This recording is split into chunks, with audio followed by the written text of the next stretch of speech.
বেতন দিছে টাকা নিয়ে কি আমি আসতে পারছি? মানে বেতনের টাকা ছিনতাই হয়ে গেছে? না, তাহলে? অফিসে লুডো খেলে পুরো টাকাটাই হেরে গেছি।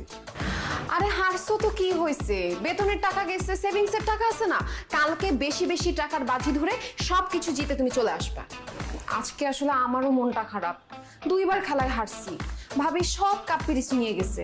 কাপ পিরিচ নিচ্ছে সেটা নিয়ে দুঃখ নাই, কিন্তু বিয়েতে খালামণি যে কাপ পিরিচের সেটটা দিছিল ওইটাও নিয়ে গেছে।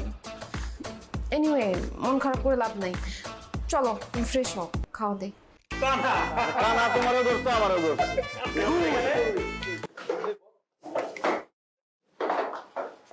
হচ্ছে নাকি এখানে লুডো খেলতেছে? এতদিন শুনছি, আজ নিজের ও মাই গড, তো টাকা দিয়ে জুয়া খেলতেছেন আপনারা? আসলে বস, ওই লাঞ্চ ব্রেকে আমরা একটু বসে। একদম চুপ করেন।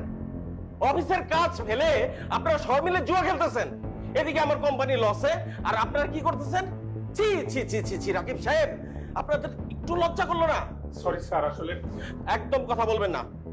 আপনাদের মতো কর্মী আমার কোম্পানিতে দরকার নাই। আমি অ্যাকাউন্টসকে বলে দিচ্ছি, যাওয়ার সময় সবাই বেতন নিয়ে চলে যাবেন, আর কখনো যেন আপনাদের আমার অফিসে না দেখি। স্যার সরি বস, আমাদের কোনো কথা হবে না। Sect, you all are sect. কি ব্যাপার, বসে আছো কেন? খাবার দাও, ক্ষুধা লাগছে। রান্না হয় নাই তো। কেন রান্না হয় না কেন? বাজার সব শেষ। কালকে এক মাসে বাজার করলাম, বাজার শেষ হয়ে যায় কিভাবে?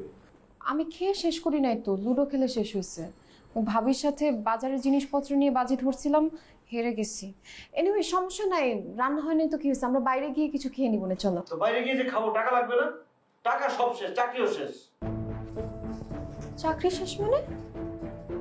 অফিসে বসে লুডো খেলতেছিলাম টাকা দিয়ে, বস দেখে ফেলছে, সবাই চাকরিটা আমার।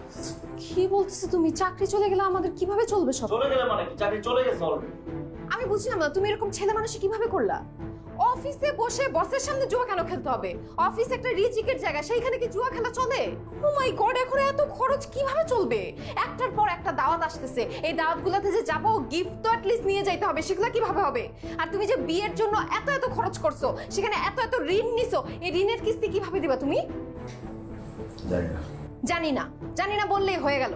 একটা রেসপন্সিবল মানুষ কিভাবে এরকম ইররেসপন্সিবল কাজ করে? তোমার কি নর্মাল কমন সেন্সটা নাই? অনেক বলছো, এবার চুপ থাকো। আমার কমন সেন্স নিয়ে কথা বলো। তোমার কমন সেন্সটা কি? বিয়ের দিন তুমি নিজের বরকে বাজে রেখে বান্ধবীর সাথে জুয়া খেলছো, আমাকে বুঝাইতে আসছো কমন সেন্স, তাই না? আর তোমার কমন সেন্স কি? বাজার জিনিসপত্র তুমি জুয়া খেলে সব হারাইছো, বাজার পর্যন্ত হারাইছো। মেয়ে মানুষ মেয়ে মানুষের মতো থাকো। আমি টাকা হারাইছি আমি বুঝবো, আমি চাকরি হারাইছি আমি বুঝবো। দরকার হলে আসবাবপত্র বিক্রি করবো, দরকার হলে তোমার বিয়ের গয়নাগাড়ি বিক্রি করবো। আমাকে বুঝাইতে আসবো না, জ্ঞান দিতে আসবো না আমাকে। বাহ বাহ বাহ বাহ বাহ, তোমার আসল রূপ তো বের হয়ে গেছে। আসল রূপের কি দেখছো? বেশি বাড়াবাড়ি করলে কিন্তু কি কিন্তু কি? বেশ খুব খারাপ হবে কিন্তু, আমি বলে দিচ্ছি। খুব খারাপ অলরেডি হয়ে গেছে। তোমার সাথে যে আমার বিয়ে হয়েছে না, এটা আমার জীবনের সবচেয়ে বড় খারাপ জিনিস। আমার ভাবতেও লজ্জা লাগতেছে যে এইরকম একটা মানুষের সাথে আমার এক ছাদের নিচে সংসার করতে হচ্ছে। সংসার করো না, জঙ্গল থেকে চলে যাও। তুমি সংসার করতে হবে না, চলে যাব। যাও। হ্যাঁ, এক্ষুনি চলে যাবো, আমি বাপের বাড়ি চলে যাবো।